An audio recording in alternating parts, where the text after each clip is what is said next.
Hey guys, today I'm going to show you how to cancel Revolut payment. Canceling a payment on Revolut can save you from costly mistakes. And here's why it's so useful. First, it's instant and easy. If you spot an error or send money to the wrong person, you can quickly cancel the payment before it's processed. Secondly, it gives you peace of mind.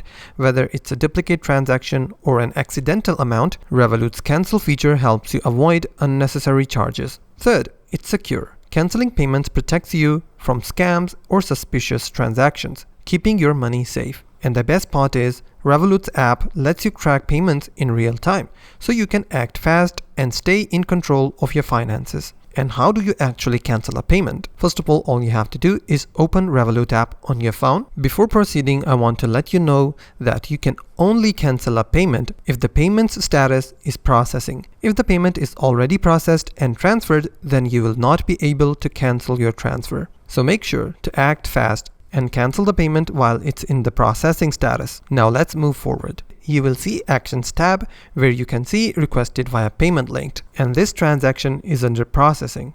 And how do I know it? If I click on it, a new page will open where you can see the status of the payment, which is pending. This payment link will expire in 6 days. So the status is pending. As you can see on the top of the page, you can see the cancel button. To cancel your payment, all you have to do is obviously click on the cancel button. Once you click on it, your transaction will be cancelled and you will be saved from your mistakes. And that's how you can cancel a payment on Revolut. If you find this video helpful, please hit the like button and also don't forget to subscribe.